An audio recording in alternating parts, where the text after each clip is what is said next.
Feliz sábado, seja muito bem-vindo a mais um podcast do Mais Que Três Atos. Você que está lá na nossa na comunidade Adventista Terceiro Ato, também está rolando o podcast aí, segue lá na nossa página do YouTube, Mais Que Três Atos, mais que o trezinho Atos, segue lá e compartilha a nossa live.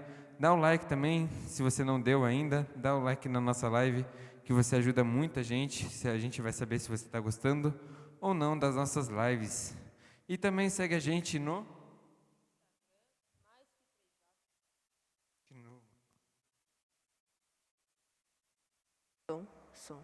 Ok. De novo. Feliz sábado, galera. Sejam muito bem-vindos a mais um podcast do Mais Que Três Atos. Você que está na comunidade Adventista Terceiro Ato, segue a gente lá no nosso canal no YouTube, Mais Que Três Atos.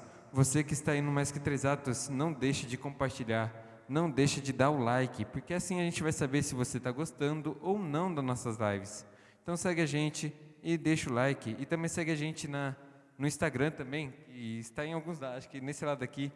Segue a gente lá no Instagram, Mais Que Três Atos. Deixa lá o seu like, a gente vai postar todas as programações aqui, a gente posta lá todos os dias direitinho. Hoje, sexta-feira, amanhã tem mais um podcast com Júlio Sten, vai ser um podcast muito bom, Ciência e Fé, com certeza deve ser muito bom. E no domingo também temos uma psicóloga aqui conversando com a gente, Cíntia Maciel. Ela vai explicar um pouquinho mais para a gente sobre a psicologia e o cristão. Então, não perca, esse final de semana está repleto de podcast. E também segue a gente no TikTok, Mais Que Três Atos Pod. E estamos também no Spotify e na Deezer, Mais Que Três Atos Podcast. Só pesquisar. E hoje a gente está com um convidado muito especial aqui, senhor pastor Chaguri. Seja muito bem-vindo, pastor. Obrigado, eu que agradeço, satisfação. Pastor, para iniciar, a gente pode fazer uma oração para a gente, por gentileza? Sim. Grande Pai, Deus Todo-Poderoso, nós te agradecemos pelos momentos que se seguirão. Rogamos, Senhor, nos abençoe, nos guarde, abençoe a todos aqueles que estarão e estão nos acompanhando. Em nome de Jesus. Amém. Amém. Pastor, para iniciar, deixa eu pegar aqui as perguntinhas que eu tinha para você. Só um minutinho.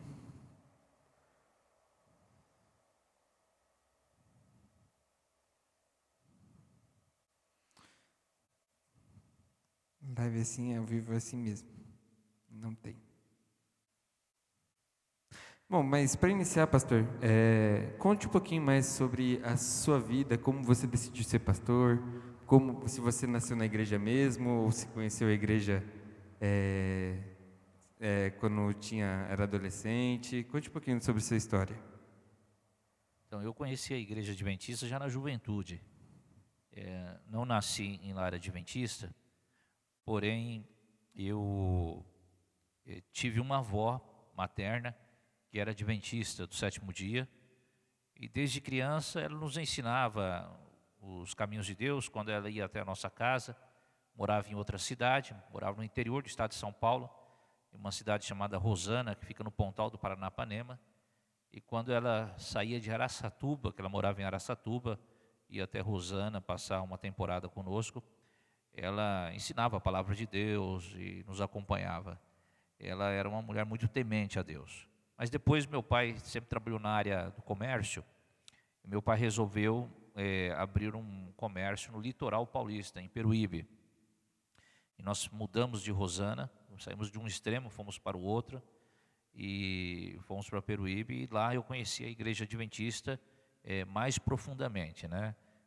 Através de amigos, recebi estudo bíblico, e me tornei um adventista, e depois veio o desejo de me tornar um pastor, porque quando eu fui para o colégio, o IASP, em Hortolândia, fui estudar neste colégio, porque logo quando eu entrei para a igreja adventista, eu estava vivendo um conflito religioso, porque boa parte dos meus amigos não eram adventistas, E eu curtia uma vida mais social, assim, uma vida mais no mundão.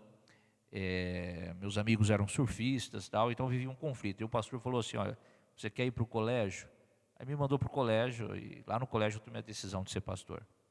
Bacana, bacana. Você frequentou o colégio do IASP, né? O Instituto Estudei Adventista. no IASP, depois eu fui para o NASP, Engenheiro Coelho. Você estudava o que no IASP? Era ensino Aí eu médio? fiz técnico em contabilidade. Técnico. Técnico em contabilidade, depois fui fazer a teologia. Certo. E como foi o curso de teologia para você? Como foi uma experiência diferente? Como que foi?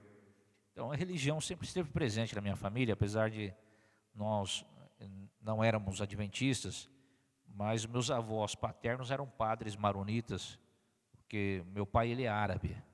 Então nós viemos de uma família religiosa. Então a religião sempre foi muito presente na nossa casa, né? Mesmo não sendo adventista. Quando fui fazer o curso de teologia, participar da faculdade, boas descobertas eu tive quanto à teologia. Sempre fui fascinado pela religião, gosto de estudar sobre religião, história. Então isso me chamou muita atenção, foi gratificante. Bacana. E então você seguiu com a sua família a gente viu nas suas fotos um pouquinho de você. Você morou mais na fazenda, né? Você sempre foi um pouquinho mais do interior, né? Então é que eu sempre morei no interior. Sou apaixonado por fazenda, né? Por gado, cavalo. Isso está no meu sangue. Meu pai também. Quando eu fui para Peruíbe, eu me afastei um pouco disso, porque lá é litoral, né? Fui na juventude para Peruíbe, mas a minha infância toda foi em zona rural. Bacana, legal. E é uma diferença muito grande, né? De morar no interior e vir para cá, né? E vir para a cidade. Acho que você não se acostumou muito bem, ou demorou muito para se acostumar? Ou... A adaptação foi mais fácil de lá para cá? Não foi fácil, não tive assim muita dificuldade, apesar que tenho paixão pelo interior, né? Sempre quando posso vou para o interior, mas não tive dificuldade em minha adaptação. Apesar de ser assim criado numa região rural, sempre tive desejo de novas descobertas, né? Então isso facilita a adaptação da vida. Isso mesmo facilita bastante. É. E pastor, você hoje o nome do episódio de hoje é Pare e reflita. Pare e Reflita. Você tem um nome com um nome de um blog disso, né? Ou uma série, se não me engano, do YouTube, com Pare e Reflita. Como você chegou a ter esse pensamento de fazer esse blog, fazer essa série? Então, eu sempre gostei de estudar. Minha vida, ainda estou estudando, né? Fiz mestrado, tenho 2 mestrados, doutorado. Então, sempre tive paixão pelo estudo. E no decorrer da minha vida como estudante, eu sempre fui, quando eu fazia alguma leitura, ia pegando algumas frases de alguns determinados livros e ia guardando. Eu sempre gostei de refletir naquelas frases de efeitos. Então isso facilitou muito quando tive a ideia de colocar em prática, de repente, trazer algumas frases para reflexão de pessoas, né? As pessoas pudessem refletir a respeito de determinadas frases de efeitos. E aí eu comecei a lançar essas frases no meu blog, montei um blog, comecei a lançar essas frases. E hoje, graças a Deus, aí é bem aceito, né? Sim. E pastor, você está... Eu acabei esquecendo de perguntar, você está há quantos anos na missão, né, como pastor? Ministério, 20 anos. 20 anos? 20 anos. Caraca. Começou onde a sua jornada? A jornada foi o seguinte, eu comecei numa cidade chamada Aguaí, interior do estado de São Paulo. Eu fui evangelista nessa cidade, foi meu primeiro ministério. Eu fiquei pouco tempo lá, porque era um período de evangelismo, não existia igreja adventista na cidade. Nós fundamos uma igreja pela graça de Deus, batizou na época quase 100 pessoas. Caraca. E foi muito bom isso aí. E logo em seguida, eu fui ser pastor da comunidade árabe aberta em São Paulo. Por ser descendente de árabe, então o pastor Bechara já me conhecia e pediu que eu fosse ser pastor da comunidade árabe. Eu fui pastor da comunidade árabe durante 8 anos do meu ministério, que Nossa. fica ali na Vila Mariana. Que a Sim. primeira vez que eu ouvi falar do senhor foi na comunidade Na árabe. comunidade árabe. Depois eu encontrei o senhor em São Caetano. Depois, então, aí quando eu saí da comunidade árabe, depois de 8 anos, pedi para sair, né? Porque como é um trabalho específico, você fica muito tempo. Mas já estava um pouco cansado, apesar de ter paixão pela comunidade árabe. Eu pedi para sair e fui ser pastor da Igreja Central de Osasco. Fiquei 4 anos como pastor da Igreja Central de Osasco. Depois vim ser pastor da Igreja Central de São Caetano do Sul. Fiquei 7 anos como pastor da Igreja Central de São Caetano. Caraca, bastante tempo. Bastante. E agora estou em São Bernardo há 4 anos. 4 anos. 4 anos já? 4 anos já. Então você foi um pastor que ficou bastante tempo nas igrejas, né? Pelo jeito. Você ficou 8 anos em uma, 4 anos, então você já teve bastante experiência com uma igreja só. E nunca perguntei isso, mas você sente diferença quando você sai da igreja e das pessoas, as pessoas, né? Porque você já ficou bastante tempo. E as pessoas sentem muita falta de você quando você sai da igreja. Oh, manda meu WhatsApp para você, pastor, volta para cá. Não, sempre tem aqueles que te amam, né? Sempre tem aqueles que tem aquele pensamento, chegou o momento de sair. E a gente também tem que ter maturidade o suficiente para entender essas coisas, né? É natural que depois de um determinado tempo, é importante que o pastor ele saia do distrito, vai para um outro distrito, porque existe um desgaste, né? Não desgaste de amizade, mas em termos de liderança, né? É natural, até porque a igreja está acostumada com essa mudança, com esse rodízio, né? Eu fiquei durante 7 anos em São Caetano do Sul, e foi um período maravilhoso, um período grandioso, foi muito bom, uma igreja muito boa, irmãos maravilhosos, mas chegou um momento que eu senti que era que era a hora de sair da igreja, né? Reuni o ancianato da igreja e falei, olha, agora já é a hora de sair. E conversei na época com a associação então fez a transferência. Mas sempre tem saudade dos lugares que eu passei, né? Sempre tem aqueles que têm saudade também. Faz parte da vida ministerial, né? Certo. E pastor, qual foi, desses distritos que você passou, qual foi o distrito que mais te marcou? Que você chegou assim e falou, poxa, esse distrito foi o mais marcante que eu passei por todos os distritos, né? Porque são 20 anos de trabalho, né? São 20 anos de missão, né? E com certeza deve ter um que te marcou mais, assim, que você fala, poxa, se eu pudesse, eu voltaria para lá. Então, todo distrito tem marca de alguma maneira, né? O ministério.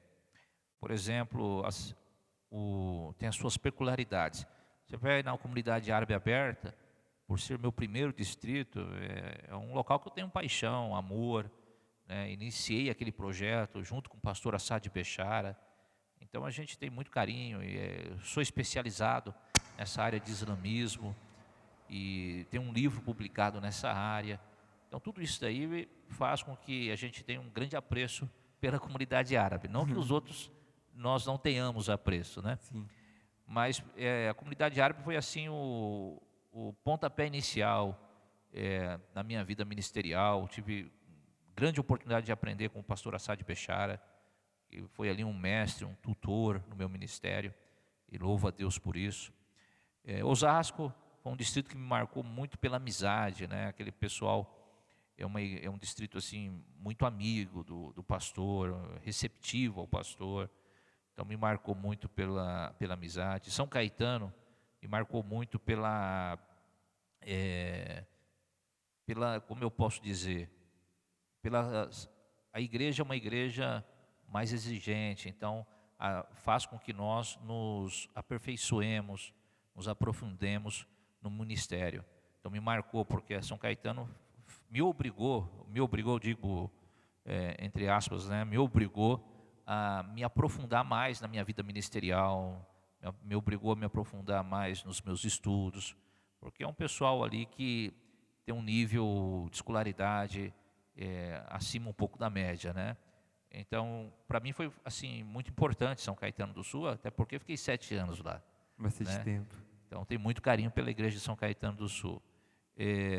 São Bernardo do Campo é uma igreja nova para mim, uma igreja assim bem eclética, que tem maravilhosas características, por exemplo, que tem me marcado, ainda estou em São Bernardo, né? Mas o que tem me marcado em São Bernardo é a amizade, o respeito pelo ministério, uma liderança forte, uma igreja que tem um carinho muito especial pela família pastoral. Então são marcas fundamentais de cada distrito que você leva para o seu ministério, né, para a sua vida. Quando o senhor foi para São Caetano, o senhor veio para o lugar do pastor Magela ou ele já tinha saído? Eu há um vim do tempo? lugar do pastor Magela. O pastor Magela tinha acabado de sair. Ele, se eu não me engano, tinha ido para Cotia, se não me falha a memória. E eu entrei no lugar dele. Ele O pastor Magela, ele conta que ele ficou muito tempo em São Caetano também. Aí o senhor veio ficar mais tempo ainda. Ele ficou mais tempo do que eu. Ele ficou 8 anos em São 8 Caetano. Eu fiquei 7. Caraca, é muito tempo mesmo. E pastor, você falou sobre o seu livro que você publicou. Qual é o nome mesmo? O livro é Falando com os Muçulmanos. Certo. E o que conta um pouquinho sobre esse livro? Você pode me dar pode passar um resumo para a gente? Posso. Um pouquinho? Esse livro ele traz uma perspectiva da história muçulmana, né, o que é a religião islâmica, quais os fundamentos da religião islâmica e como esta religião ela está próxima do cristianismo e de que forma um cristão ele poderá criar um diálogo com o muçulmano de tal maneira que não cria ruídos na comunicação religiosa.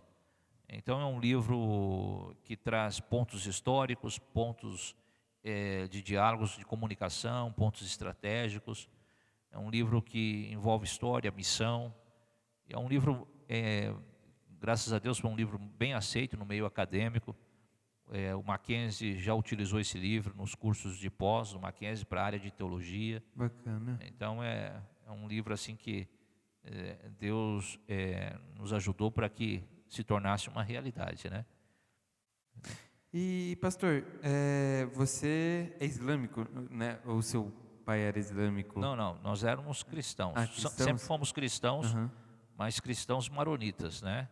Família de maronita, católicos maronitas, não islâmicos. Porque dentro do mundo árabe, você tem os católicos ortodoxos, você tem os católicos maronitas, você tem as religiões protestantes e você tem o islamismo dentro do mundo árabe. Então, por exemplo, a minha família veio do Líbano. Então, o Líbano é um país cristão. Então, a maioria do país ela é composta por cristão. Entretanto, existe também uma parcela dentro do país de islâmicos. Diferentemente do cristianismo, o Islã ele não acredita em Jesus como Deus, como nós cristãos acreditamos. Eles aceitam Jesus como um profeta. O Islã ele é uma religião que surgiu pós-cristianismo, né? Então você tem as 3 grandes religiões monoteístas: judaísmo, cristianismo, né? Em ordem cronológica: judaísmo, cristianismo e islamismo. Bacana. E pastor, acho que você vai muito para lá, né? Lá para Líbano. o Líbano, ou você nunca foi? Não, já estive no Líbano, porém não tenho ido ultimamente. Com o preço do dólar, não tenho coragem de ir. Tá um pouquinho alto. É. Mas como que é essa diferença de religião lá no Líbano? Eles respeitam muito ou muitas vezes acaba não respeitando? Como que Não, funciona então, lá? eles respeitam a religião, né? A religião é respeitada. Eles respeitam a tua religião. Nós respeitamos a religião também deles lá. Porém, cada um no seu ambiente religioso. Então, nesses países não existe o proselitismo, ou seja, a gente não sai para pregar o evangelho às pessoas nesses países, como acontece aqui no Ocidente. Você é um adventista, vou pregar o evangelho ao meu vizinho que é batista, ao meu vizinho que é católico ou presbiteriano e até mesmo islâmico. Isso não existe lá, até porque em alguns países o proselitismo ele é proibido, e quando não é proibido, existe um código de ética que você não invade a religião do outro, você respeita a fé do outro. Cada um vive a sua própria religião. Então há um respeito, né? Bacana, legal, interessante. E deve ser complicado, né? Para alguns, geralmente, alguns adventistas vão para lá para pregar, fazer a missão. Deve ser complicado fazer a missão lá, né? Deve ser um pouquinho difícil por causa dessas questões, né? É que a cultura é diferente, né? Aqui as pessoas elas estão mais abertas, né? A algum convite de alguma igreja, aprender algo, né? Sim. Lá é a questão, quando nós enviamos missionários para aquelas regiões, na realidade o missionário ele não faz um proselitismo, né? Como acontece aqui, evangelismo, você abre um salão, recebe um monte de gente, prega o evangelho, aí ele chega no final daquela semana de evangelismo, batiza 10, 15, 20, 30, 40, 50 pessoas. Isso não acontece lá, né? Não existe espaço para isso, entendeu? Porém, a missão da igreja nesses países é uma missão mais humanitária do que religiosa, ok? Apesar de, através daquilo que é humanitário, você leva contigo o testemunho da sua religião, né? Então, mas é uma missão mais humanitária que religiosa. Então, as pessoas que vão para esses países, elas vão mais com cunho humanitário do que propriamente ficar pregando, dando estudo bíblico, essas coisas, porque são países, na grande maioria, que proíbe, por exemplo, a pregação de outras religiões, tal, que não é a religião que é concernente àquele país, né? Bacana, interessante. E pastor, eu esqueci que ia fazer a pergunta, mas você, além desse livro que você escreveu sobre o islamismo, né? Você escreveu outro livro além deles? Eu tenho mais 2 livros, porém não estão publicados, né? Porque o custo de publicação ele é muito alto, É né? bastante Se eu alto. publicar um livro aí, dentro dos regimentos que a literatura exige, você gasta em torno de 30 a 40 mil reais para publicar um livro, né? Então o custo é muito alto para publicar. Agora, se você vai publicar um livro, uma gráfica aí e tal, você manda imprimir, é outro preço. Você cai bem o custo, né? Mas quando dentro dos regimentos que a literatura exige, você gasta de 30 a 40 mil reais uma publicação. Então o custo é alto. E eu não tenho condições, no momento, de estar publicando os 2 outros livros, mas são livros que estão no forno, né? Já estão assando há muito tempo, né? Tomara que não queime. Tomara mesmo. E esses livros, você fala sobre o quê, né? Sobre um deles, por exemplo. Você fala Pode dar um sobre spoiler um do que é? spoilerzinho pequenininho. Posso dar sim.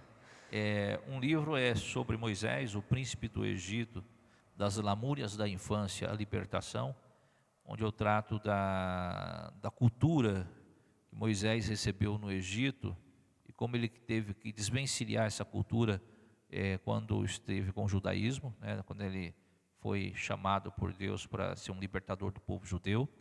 Então eu trato desse tema, chama Príncipe do Egito, das lamúrias da infância à libertação. E o outro livro que eu tenho é a respeito de Jesus na fronteira com o Islã, né? Jesus Cristo, chama Jesus Cristo na fronteira com o Islã. Então, que trata qual é a perspectiva de Jesus dentro do Islã. E a ideia desse livro é mostrar que o islamismo não é uma nova religião, mas foi uma tentativa de Mohammed. Mohammed é o profeta do Islã, ou Maomé, né? Foi uma tentativa de Mohammed a dar continuidade ao cristianismo. Que entendeu Mohammed que a Península Arábica, naquele período que ele surge, ela estava diversificada de adoração a muitos deuses, e ele sabia que isso era um erro, mediante as crenças que ele tinha, que ele teve com o judaísmo, e que ele teve com um padre ortodoxo em Malula, na Síria, e a tentativa de Mohammed foi fazer uma reforma no cristianismo. E aí surge uma nova religião chamada Islã. Esse livro é um livro mais acadêmico, que foi a minha defesa de tese, né? Bacana. Então eu estou trazendo agora essa defesa para a linguagem popular, para colocar nas mãos do público, porém estou sem recursos para isso. Ô, pastor, a gente vê na TV, e eu queria fazer essa pergunta para você. A gente vê na TV que muitas pessoas falam sobre o islamismo na TV. A gente vê guerras ali com o Islã. Eles são mais, como podemos dizer assim, mais rígidos do que a outra parte ali da Arábia, né? Então, o Islã, existe três linhas gerais dentro do islamismo, né?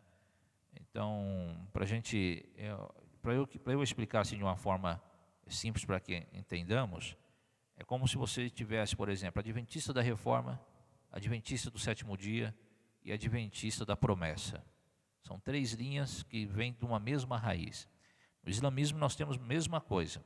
Então você tem os xiitas, você tem os sunitas e você tem os drusos. Então cada linha ela tem uma perspectiva de adoração, ela tem uma perspectiva de regimentos internos, de normas, de crenças, né? Todos adoram o mesmo Deus, Alá.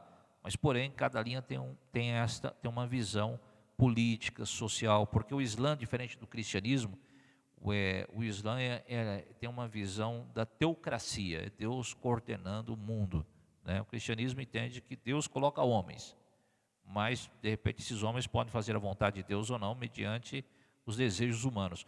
Já o islamismo não, acredita que toda pessoa, todo país islâmico, as suas normas são normas religiosas, não somente normas sociais. Então, se você pega, por exemplo, os drusos é uma pequena parcela da sociedade islâmica, é uma parcela mais espiritualizada. É uma parcela espiritualizada que propriamente o próprio islamismo não aceita muito. Aí você tem, por exemplo, os xiitas, que normalmente falam, o sujeito é xiita, é mais duro. Não, os sunitas são mais fechados em alguns aspectos e os xiitas são fechados em outros aspectos. Porque toda religião ela tem sensos de fundamentalismo, né? Não existe religião que não seja fundamentalista. Qualquer religião, do catolicismo ao adventismo, islamismo, toda religião tem aspectos de fundamentalismo. E assim também existe no islamismo. Agora, eles são respeitosos, por exemplo, o Alcorão não prega o terrorismo, o Alcorão ele prega a paz, mas são facções dentro do Islã que surgem com esses objetivos, mas a religião em si é religião de paz. Maravilha. É bom entender um pouquinho, porque muita gente acho que hoje em dia fica muito com preconceito, né, sobre os islamismos. Outro dia eu estava vendo um vídeo que eu estava passando, né, no TikTok da vida, e eu vi um vídeo que uma mulher sentou de um lado de um árabe, e por causa disso ela ficou meio preocupada. Então a gente leva esse preconceito e a gente não entende que existe, né? Que a gente acaba pensando que é a religião que acaba fazendo isso, mas às vezes não é, né, pastor? Às vezes as pessoas ali dentro que acabam levando a essas guerras, essas coisas que acontecem lá. A grande verdade é que tem doido em todo lugar. Essa é a verdade. Você tem doido em toda religião. Sujeito maluco, faz besteira. Você entendeu? Mas a religião não prega isso. A religião, ela prega paz, né? Sim. A religião em si, a espinha dorsal do Islã é uma religião de paz. Por exemplo, um dos principais cumprimentos islâmicos é Assalamu alaikum, né, que a paz de Deus esteja convosco. Aí a pessoa responde, alaikum salam. Então a pessoa está dizendo que a paz de Deus esteja contigo também. Então veja que esse é o principal cumprimento, assim para o adventista é feliz sábado. É um principal cumprimento do adventista. Sim. É feliz sábado. Você chega na igreja no sábado, não fala oi, né? Fala feliz sábado. Feliz não é sábado assim? já. Então, do islamismo usa-se Assalamu alaikum, a paz esteja convosco. Então, é uma religião que a sua espinha dorsal, ela é uma pregação a respeito da paz, do amor à humanidade. Sim, é bom saber. Agora, é que nós não estamos acostumados com o povo árabe, né? O povo árabe é um povo muito autêntico, entendeu? Nós brasileiros, assim, nós temos assim aquele jogo de cintura, de lidar com o outro, pensa 2 ou 3 vezes antes de falar, às vezes engole muito, né? A gente leva muito desaforo para casa. O povo árabe não tem, a cultura árabe não é assim. O que ele tem que resolver, ele resolve na hora. Você Sim. entendeu? Não guarda para si. Não guarda para si. Então ele é muito autêntico. E aí às vezes as pessoas se assustam com isso, principalmente o Ocidente, por causa da autenticidade da cultura árabe, né? Eu acho que a cultura, não só a cultura árabe, né, mas a cultura oriental, eles são mais assim, né? Acho que se você for pegar até um russo ou alguém ali um japonês, um chinês, eles são bem mais centrados, são bem mais diretos no que querem falar, né? Isso. É interessante essa diferença. E pastor, você que já foi para lá, aqui no Brasil a gente vê bastante desigualdade social. Lá também tem essa desigualdade social que tem aqui no Brasil? Tem desigualdade social, né? Todo país do mundo tem, né? Menos ou mais, mas tem. Agora depende muito que país do Oriente Médio você está. Você vai ter um pouco mais, um pouco menos de desigualdade social. Por exemplo, você vai para o Líbano sofreu muito com a guerra. Então, é um país que você vai ter desigualdade social, não tão elevada, mas tem desigualdade social. Você vai para um país, por exemplo, você vai para a Arábia Saudita, você tem desigualdade social em alguns setores da sociedade. Você vai para a Síria, a desigualdade social é imensa, você entendeu? Também sofre com a guerra. Então, esses países do Oriente Médio, eles sofrem na mão do Ocidente, porque eles têm uma riqueza chamada petróleo. Uma baita riqueza. Eles têm uma riqueza chamada petróleo. Eles moram em cima do ouro, você entendeu? Eles moram em cima de ouro. E o Ocidente tenta, de alguma maneira, principalmente esses países capitalistas, tenta, de alguma maneira, impor sanções para esses países, a fim de que enfraqueça a economia desses países e esses países dependam inteiramente do Ocidente para sobreviver. Então, esses são países que têm muitas sanções econômicas. E essas sanções econômicas vão apertando a economia e o povo vai sofrendo com isso. Boa parte do terrorismo, aqui nós não estamos justificando terrorismo, mas boa parte do terrorismo que ocorre no Ocidente é proveniente de sanções econômicas estabelecidas no Oriente. Então, surgem essas facções criminosas dentro do Oriente Médio, revoltadas com o Ocidente por causa das sanções econômicas, vê o povo sofrendo, e a maneira que eles têm de chamar a atenção do mundo é praticando o terrorismo. Mas isso não é uma orientação religiosa, isso é uma questão de ordem de grupos criminosos existentes nessas regiões. Como é a questão cultural da igreja, que com certeza é bem diferente daqui, né? A guarda do sábado já é diferente, né? A igreja adventista ela é bem aceita em muitos países do Oriente Médio. Até porque a igreja adventista das igrejas protestantes é a igreja que mais se assemelha ao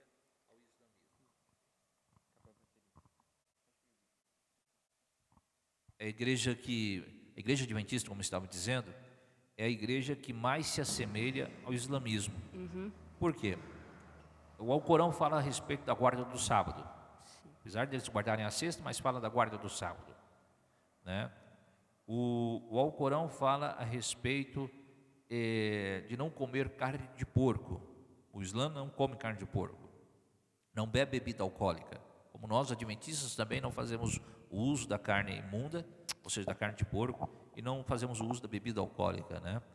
O Alcorão fala que crê na profecia dia a ano.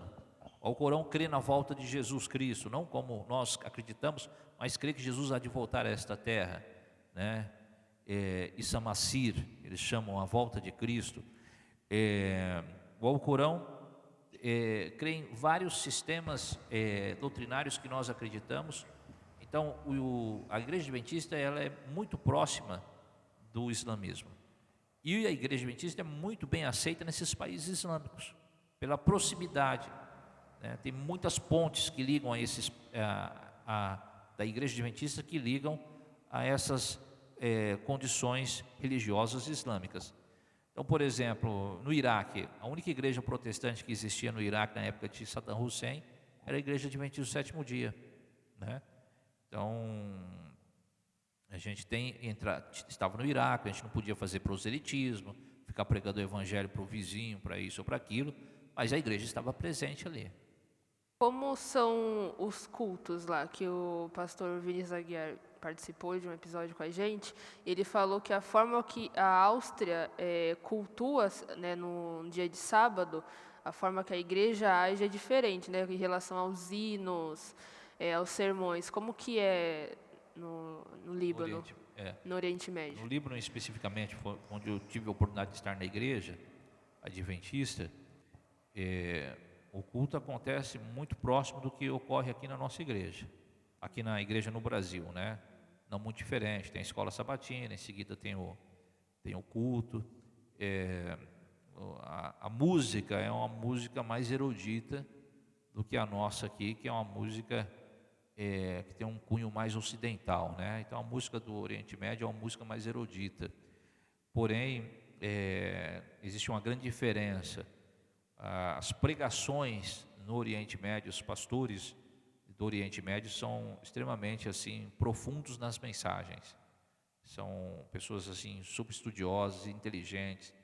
Então, eles têm assim uma profundidade na mensagem bíblica, até porque pelo convívio deles com aquela região do Oriente Médio, onde Jesus esteve, lugares onde Jesus passou. Então, eles vivem aquilo muito mais próximo do que nós aqui no Ocidente, né?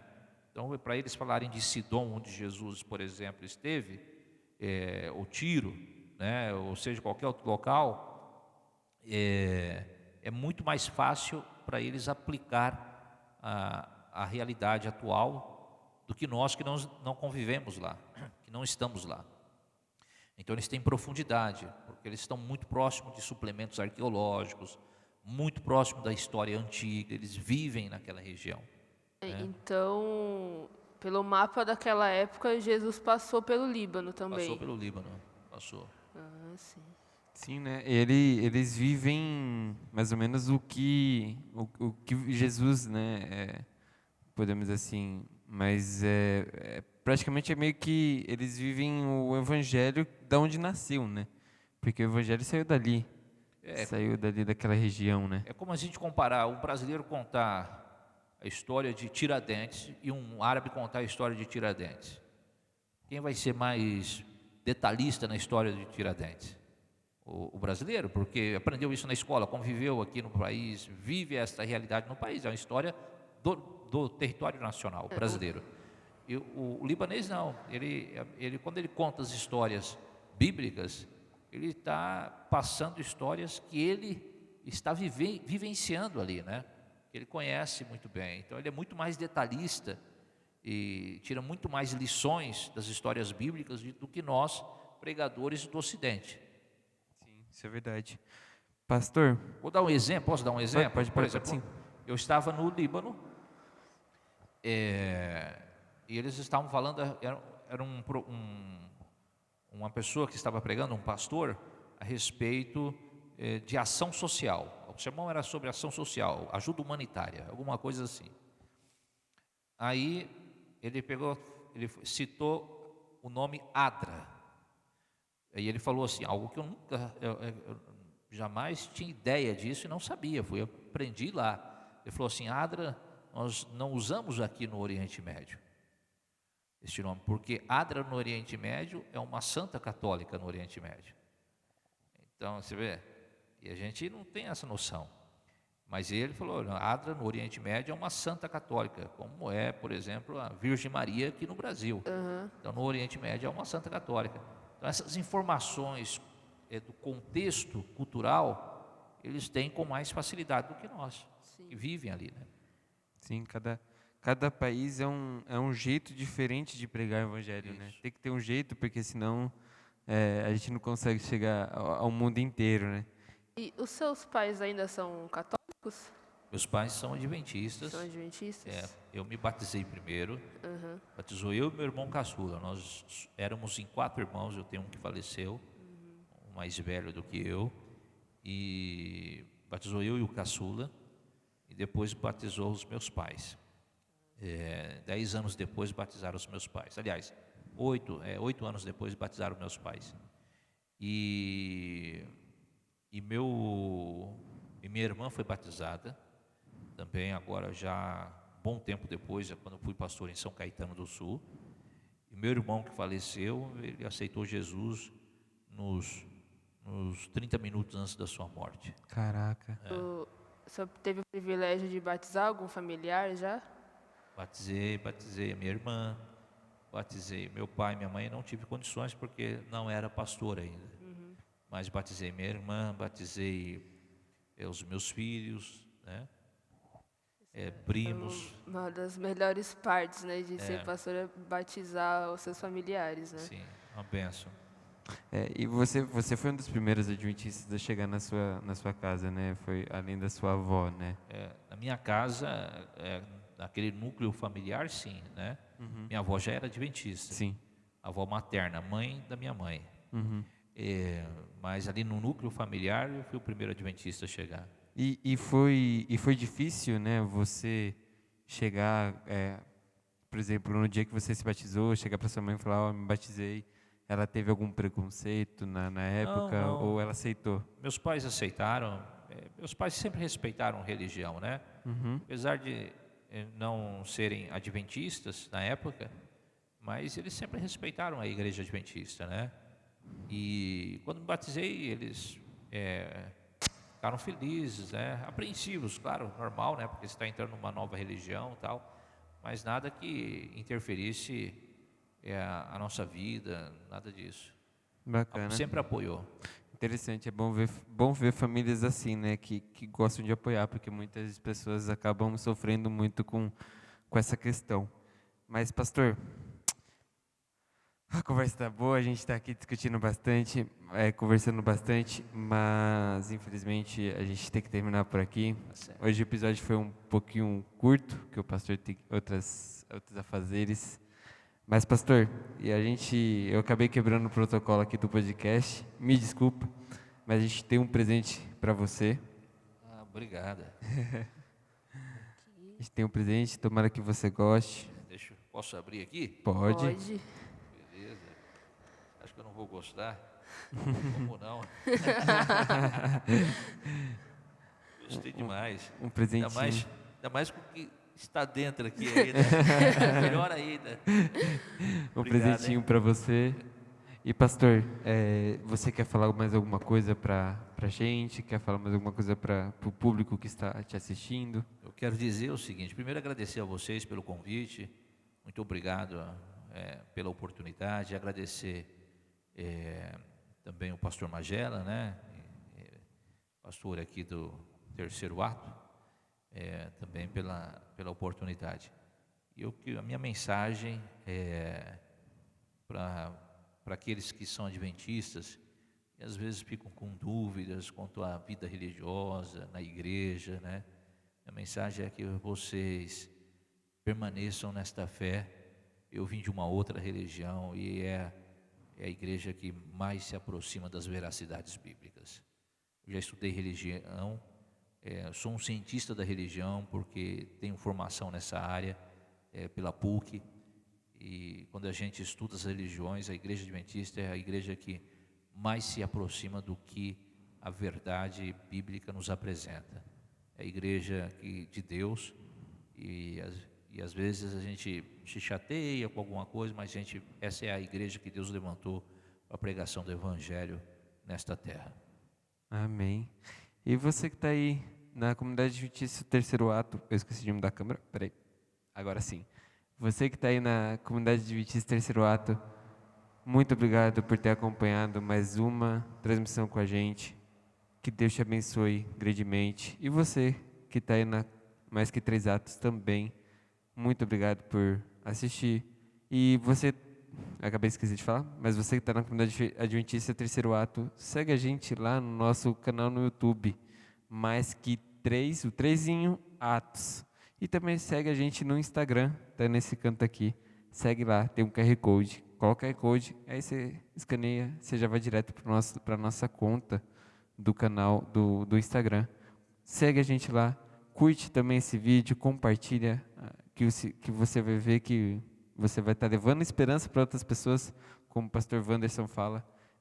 Compartilha e curte para mostrar que você está gostando muito do nosso episódio, dos nossos episódios. A gente tem mais episódios para frente, a gente tem mais surpresas vindo nesse primeiro semestre, que a gente vai terminar, e nas férias também tem uma surpresa bastante para vocês, que vocês possam ser abençoados, tá bom? E segue a gente também na Deezer. Na Deezer, no Spotify, esse episódio, o áudio desse episódio vai sair segunda-feira. A gente vai mandar o link no nosso Instagram, então fiquem atentos lá. E também, última coisa para vocês, a gente tem os cortes de todos os podcasts no nosso Instagram. Segue lá a gente, que está aqui no lado, segue lá a gente, que você vai ver todos os cortes. A gente pega os melhores momentos de cada live e coloca lá. Então, não perca. Esse episódio vai ter vários. O episódio de amanhã também e o episódio de domingo também. Então, só semana que vem vai ter 12 cortes para vocês não perderem nada da nossa live, tá bom? Nossos cortes estão no TikTok também e estão no nosso canal de cortes. Cortes Mais Que Três Atos. Segue lá, gente. Pastor, mais uma vez, muito obrigado por o senhor estar aqui. E se puder fazer a última oração para a gente finalizar? Eu que agradeço, vamos orar. Grande Pai, Deus amado, te agradecemos pelos momentos que passamos aqui. Te agradecemos pela oportunidade que o Senhor concedeu a todos. E neste momento entregamos as nossas vidas em tuas mãos, na certeza dos teus cuidados. Rogamos o perdão, nos abençoe, nos guarde, nos oriente. É o que nós lhe rogamos, não pelos nossos méritos, mas pelos méritos do Verbo de Deus, o nosso Senhor e Salvador Jesus Cristo. Amém. Amém. Então, é isso. Muito obrigado para você. Deus te abençoe. Até mais. Até Tchau, mais. tchau.